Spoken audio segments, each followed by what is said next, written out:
Guys, welcome back to KS Educational. I Supravin scale one officer bank of Baroda. आप लोग EWS से related बहुत बार मुझे बता रहे थे एक वीडियो बनाने के लिए, और मैं आज इस वीडियो में EWS से रिलेटेड जो भी जानकारी है वो यहाँ बताने वाला हूँ। लाइक कि इसकी वैलिडिटी कितने दिन की होती है, ये कब बनता है और कहाँ से बनवाया जा सकता है। आपके पास अगर कोई पुराना EWS है तो क्या वो आपके डॉक्यूमेंट वेरिफिकेशन के टाइम पे वैलिड होगा या नहीं होगा। अगर आपका वो एक्सपायर हो चुका है तो अभी जो आपका डीवी है उसमें आप क्या करेंगे, कहाँ से नया बनवाएंगे, ये सब कुछ, ये तमाम बातों को, और इसका क्या क्राइटेरिया है, क्या फुलफिलमेंट इसमें बनाना चाहिए। आरआरबी में अगर आप फॉर्म फिल कर रहे हैं तो इस समय पे EWS आप हैं या नहीं है, और अगर हैं तो आपका क्या क्राइटेरिया है, ये सब कुछ आज हम लोग एक्सप्लेन करने वाले हैं। लेकिन मैं आपको ये सबसे पहले आरआरबी के नोटिफिकेशन में ही ले चलता हूँ, वहां पर बहुत क्लियरली ये चीज मैं बताऊंगा और फिर इसको अच्छे से एक्सप्लेन करूंगा। गाइस देखिए, जो भी मैं सवाल आप लोगों के सामने रखा हूं वो तब एप्लीकेबल होता है जब आपका और आपके परिवार का इनकम कोई भी सोर्स हो, लाइक सैलरी हो, एग्रीकल्चर हो, बिजनेस या कोई और प्रोफेशन हो, वो सब कुछ आपको दर्शाना होगा। और वो सब कुछ दर्शाने के बाद जो EWS का क्राइटेरिया है उसको फुलफिल करना चाहिए, तब आपका ये EWS सर्टिफिकेट बनता है। लाइक जैसे नॉन नोटिफाइड अगर म्यूनिसिपैलिटीज में आप हैं तो डेफिनेटली आपका रेसिडेंशियल प्लॉट 200 स्क्वायर यार्ड का होना चाहिए। अगर आप नोटिफाइड में हैं तो फिर आपका 100 स्क्वायर यार्ड का होना चाहिए। रेसिडेंशियल फ्लैट जो आपका है वो 1000 स्क्वायर फीट का होना चाहिए, और 5 एकड़ ऑफ एग्रीकल्चर लैंड होना चाहिए आपका।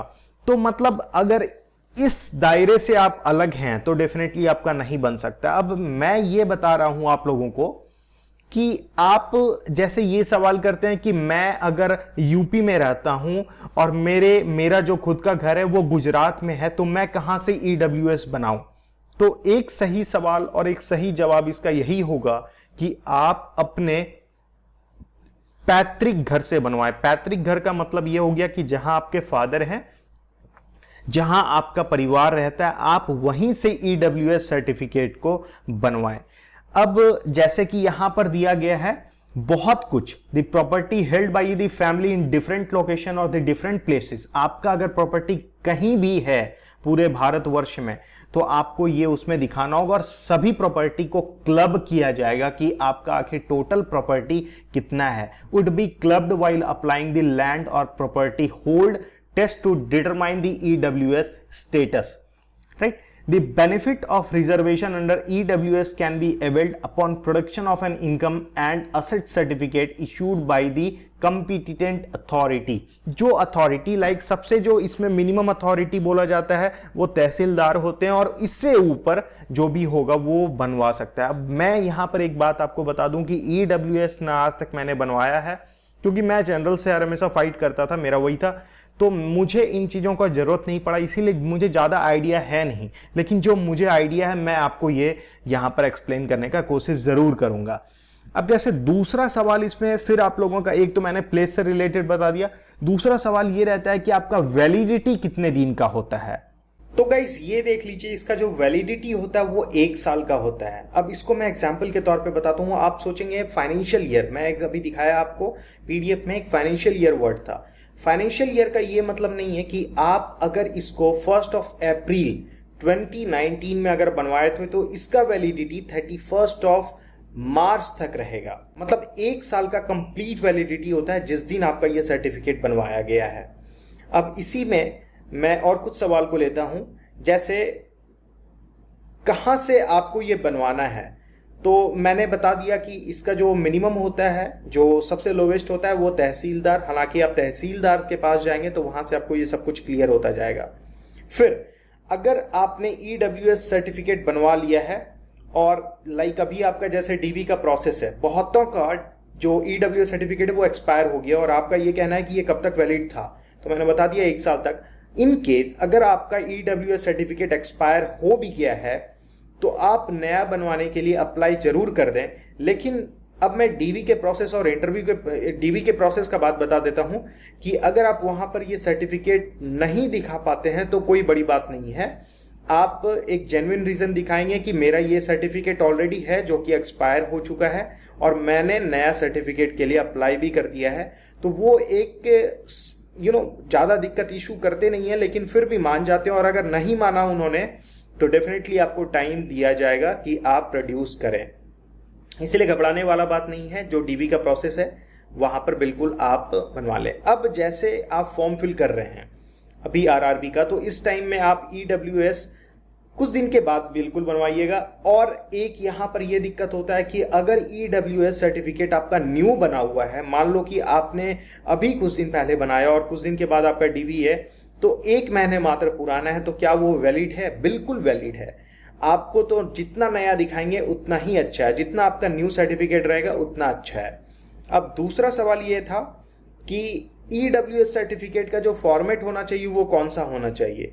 तो इसका जो फॉर्मेट होना चाहिए वो सेंट्रल गवर्नमेंट का जो फॉर्मेट है उसी को फॉलो आप लोग करें। और हालांकि जो बनाकर देते हैं अथॉरिटी, वो सेंट्रल गवर्नमेंट के फॉर्मेट में देंगे या फिर अपने स्टेट गवर्नमेंट के फॉर्मेट में देंगे, तो आपके स्टेट द्वारा जो भी प्रोवाइड किया जा रहा है वो बिल्कुल वैलिड रहेगा। आप इस चीज में बिल्कुल ना सोचें।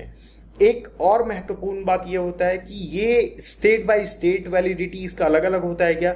डेफिनेटली हर एक स्टेट का इसमें अलग अलग वैलिडिटी होता है। कुछ स्टेट के द्वारा 6 मंथ है और कुछ स्टेट के द्वारा 1 ईयर है, लेकिन बहुत या फिर अधिकतर स्टेट इसमें जो वैलिडिटी पीरियड रखते हैं वो 1 ईयर का ही रखते हैं। मतलब जिस दिन ये आपका सर्टिफिकेट बनता है उस दिन से 1 साल की वैलिडिटी कंप्लीट होती है।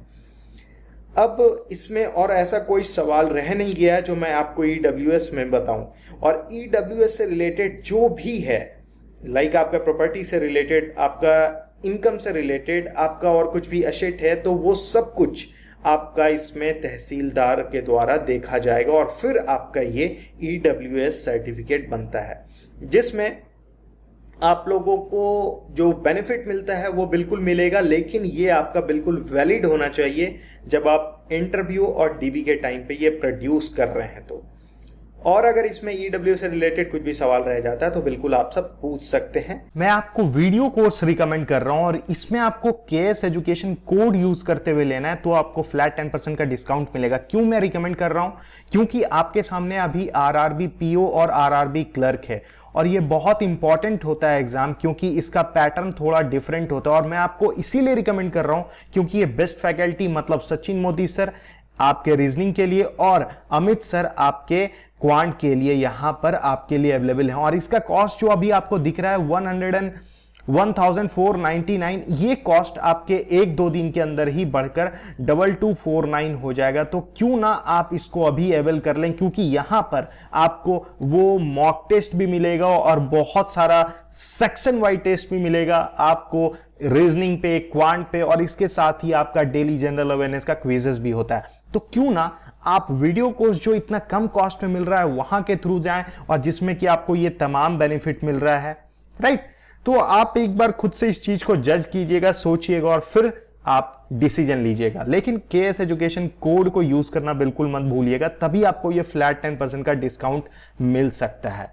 मैं उम्मीद करता हूं कि आप सब केएस एजुकेशनल हब को बिल्कुल शेयर करेंगे अपने दोस्तों के साथ और सब्सक्राइब कर लेंगे, क्योंकि मैं Supravin bank of Baroda skill 1 officer आप लोगों को ऐसा बहुत कुछ इंफॉर्मेशन यहां देता रहता हूं। तो बिल्कुल शेयर करना ना भूलें। And God bless you all my dear friends.